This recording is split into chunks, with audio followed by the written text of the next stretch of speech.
Dans le chapitre 7, on va voir les mises en page et les sections. Donc, pour les premières démonstrations, je vais vous montrer, pour commencer, les différentes mises en page. Il y en a 7 en tout. Et ensuite, on va voir dans un deuxième document, dans le démo 2, l'utilisation des sections. Donc, la première mise en page que je veux vous montrer, c'est le format de papier. Donc, dans l'onglet mise en page, on a un bouton qui s'appelle format de papier.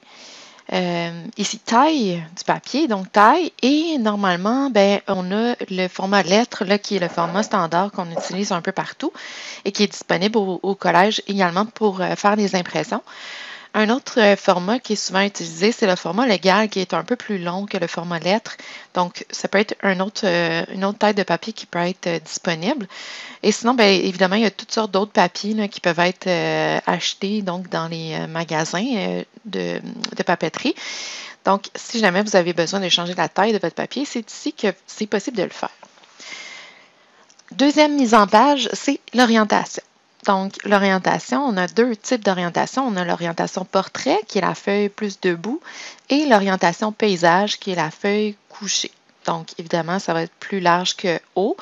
Donc, si vous avez besoin de changer l'orientation, c'est toujours dans l'onglet « Mise en page ». Je vais remettre la mise en page, l'orientation en portrait. Troisième mise en page, c'est l'alignement vertical.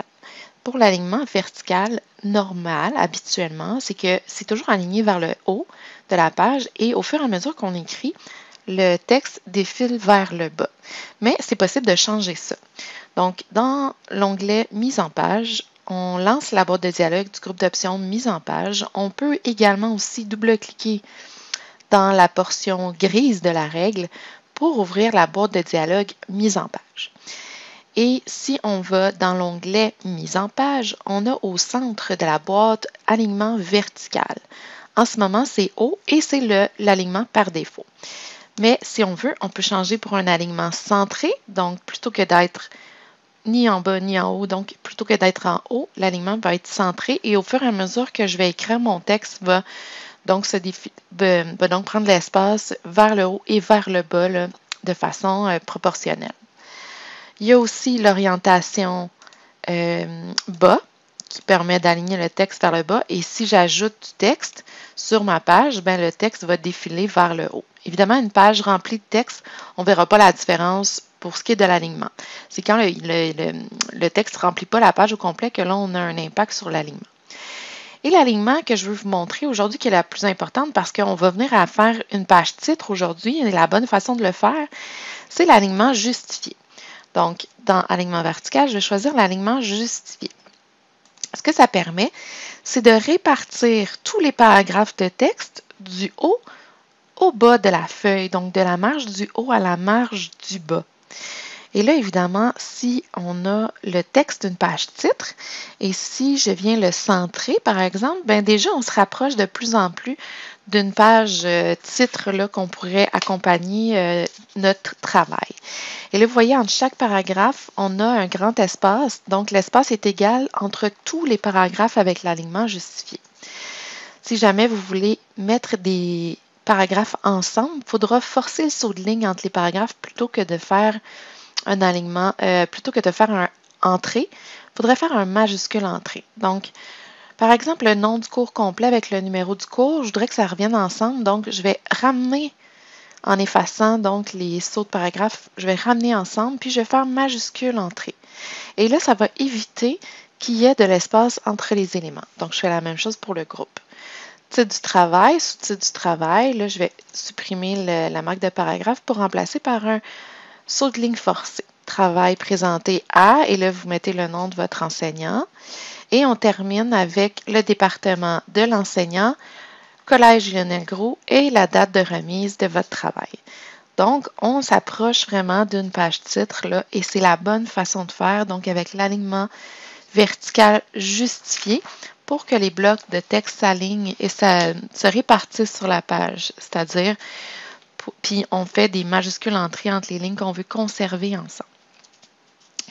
Quatrième mise en page, c'est les bordures. Donc, dans le cours complémentaire Initiation au logiciel d'application courante, je vais vous demander de mettre une bordure à vos pages titres. Certains enseignants vont vous demander de ne pas mettre de bordure, donc tout dépendra de l'enseignant. Pour une bordure, on va dans l'onglet Conception. Et dans l'onglet Conception, au bout à droite, on a 3 boutons ici qu'on va aller explorer. Donc, on commence avec Bordure de page. On clique sur Bordure de page. Et cette boîte de dialogue-là, vous l'avez déjà vue auparavant. Donc, vous avez 3 onglets. L'onglet Bordure, Bordure de page et Trame de fond. On a déjà travaillé avec Bordure et Trame de fond. Là, c'est bien important d'être dans l'onglet Bordure de page pour appliquer une bordure à la page et non pas au paragraphe. Et ça fonctionne exactement comme on l'a vu pour les paragraphes. Donc, c'est-à-dire qu'on peut choisir le type de bordure qu'on veut insérer. Disons qu'on prend une bordure ombrée. On peut choisir le type de bordure. On peut choisir la couleur de bordure. Et on peut choisir une largeur de bordure également. Ça va s'appliquer automatiquement étant donné que j'ai choisi soit encadrement, soit ombré, soit 3D. Ça vient s'appliquer tout autour de la page automatiquement. Si jamais vous voulez mettre certains côtés pas du même motif, pas de même style de bordure, il faudrait choisir personnaliser. Et là, on pourrait venir, par exemple, je pourrais dire, ben, les bordures en haut, ou sur le côté, j'aimerais ça que ce soit des bordures plus minces. Donc, je pourrais décider comme ça de mettre des bordures différentes des 4 côtés. Ensuite, ici, c'est écrit « Appliquer à tout le document ». Pour l'instant, on n'a pas encore de section, donc à tout le document qu'on vient dans notre cas. Mais règle générale, on va aller sélectionner à cette section quand on va avoir une page titre dans un document parce qu'on ne veut pas que tout notre document ait une bordure. Et là, très important, pour le cours, à chaque fois que vous faites une bordure de paragraphe, de bordure de page, vous allez aller dans Options et vous venez choisir ici à partir de quoi? À partir du bord de page, non, à partir du texte. Donc, la bordure va aller s'aligner sur les marges de la page plutôt que sur le bord du texte.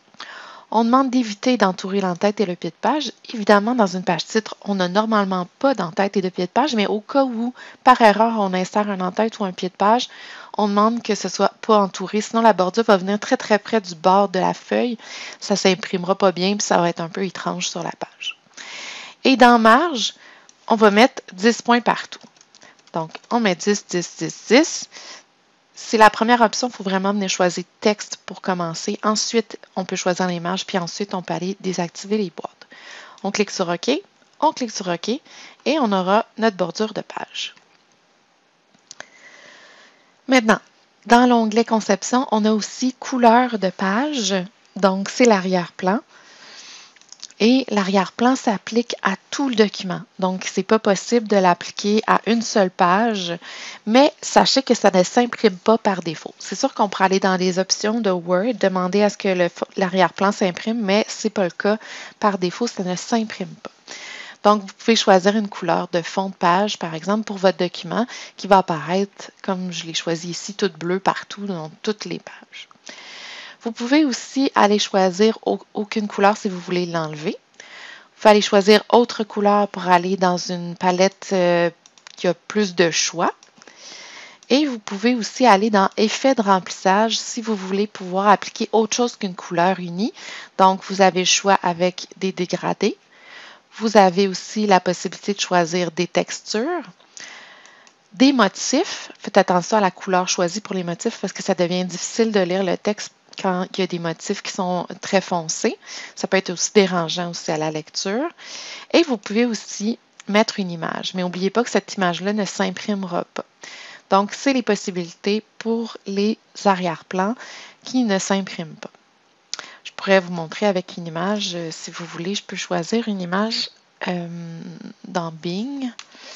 On va mettre une image de pomme. Oups. Pomme. Et là, je choisis n'importe quelle image juste pour vous montrer. Comme ceci, on insère les pommes.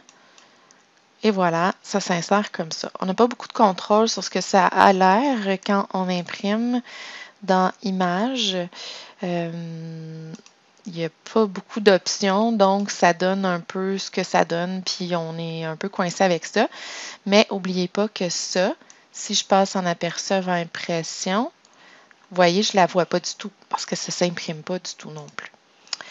Donc, je vais remettre une petite couleur pâle de page comme ça.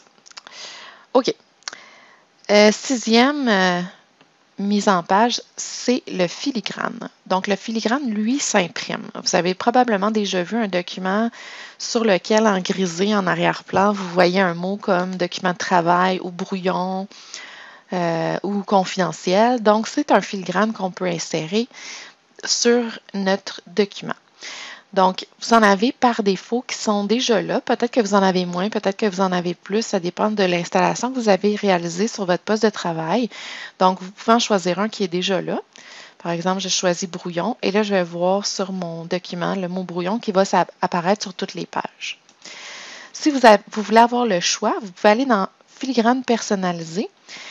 Et entre autres, je vais souvent vous faire insérer, par exemple, votre prénom en filigrane là, dans les exercices. Donc ici, vous avez le choix pas de filigrane si jamais vous voulez l'effacer. Image en filigrane. Et là, vous pouvez aller choisir l'image comme on l'a fait tantôt. Mais cette fois-là, les pommes vont s'imprimer. Donc là, si je les choisis en filigrane, est-ce que je veux qu'elles soient estompées, donc légèrement plus pâles? Si oui, ça va être plus facile de lire le texte par-dessus. Ça s'ajuste automatiquement pour ce qui est de la taille. Donc, si je clique sur Appliquer pour voir ce que ça va me donner, vous voyez, estompé, là, je vois les pommes sont un peu pâlottes dans du blanc.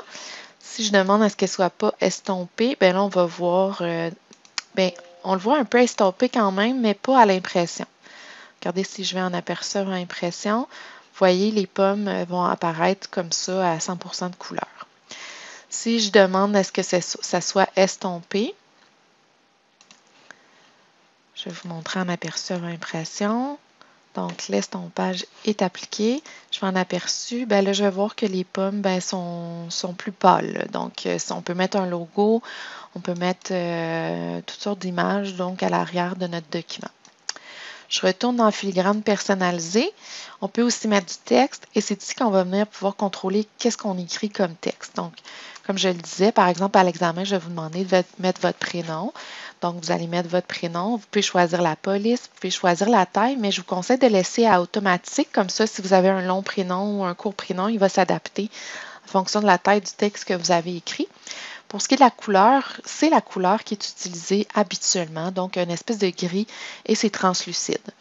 Pour la disposition, vous avez le choix à la diagonale ou à l'horizontale. Donc, si on garde à la diagonale et qu'on applique, on va voir mon nom qui apparaît en diagonale dans le document. Et si je choisis horizontal, ben, il va être placé à l'horizontale.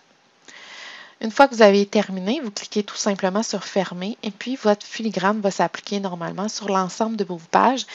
Il existe un petit bug avec le filigrane. C'est possible que certaines pages n'aient pas le filigrane, mais c'est une problématique avec Word qui perdure depuis quelques temps. Maintenant, septième mise en page, c'est les marges. J'en ai parlé des fois dans les exercices, je vous disais d'aller appliquer les marges étroites ou les marges normales ou les marges moyennes. Je ne vous en avais pas parlé avant, donc c'est ici, si jamais vous avez cherché, dans l'onglet mise en page, vous avez un bouton marge et vous avez les marges normales, vous avez les marges moyennes, les marges étroites et les marges larges, qui sont les marges prédéfinies. Mais si vous voulez contrôler les marges, vous pouvez cliquer sur Marges personnalisées et dans l'onglet Marges, vous avez en centimètres les marges que vous pouvez spécifier. Donc, si je veux des marges de 2 cm partout, je peux inscrire 2. On ne va pas ajouter de marge de reliure, là, ça mettrait une marge supplémentaire à gauche, par exemple. Donc, on ne va pas jusque-là, mais pour les marges au bas, gauche-droite, on peut mettre une mesure précise. On clique ensuite sur OK et les marges vont aller s'appliquer donc dans la section ou dans le document en cours. Vous avez aussi la possibilité d'aller vous placer à l'intersection du gris et du blanc, mais sans bouger les indicateurs. Quand votre flèche devient une flèche blanche, votre curseur devient une flèche blanche à double pointe, c'est possible de changer la marge. Donc, si je bouge ici comme ça, je vais changer la marge de gauche. Je peux faire la même chose ici à droite, je peux changer la marge de droite. Si vous appuyez sur Alt pendant que vous déplacez, vous allez avoir la mesure de la marge. La marge, c'est la zone grisée. Donc là, en ce moment, ma marge de droite mesure 2,4 cm. Ma marge de gauche mesure en ce moment 4,67 cm. Donc, je peux bouger comme ça les éléments. Si je veux arriver rapidement dans la boîte de dialogue, je peux double-cliquer et j'arrive dans la boîte de dialogue mise en page où j'ai accès aux marges. D'ailleurs, les options de mise en page sont aussi toutes disponibles dans l'onglet, dans la boîte de dialogue mise en page. Donc, vous avez les marges, l'orientation. Vous avez la taille du papier. Vous avez aussi, pour la mise en page, là, les marges d'en-tête et de pied de page qu'on va voir bientôt et l'alignement vertical qui est possible de modifier ici. Donc, tout ça, c'est disponible dans la boîte de dialogue mise en page.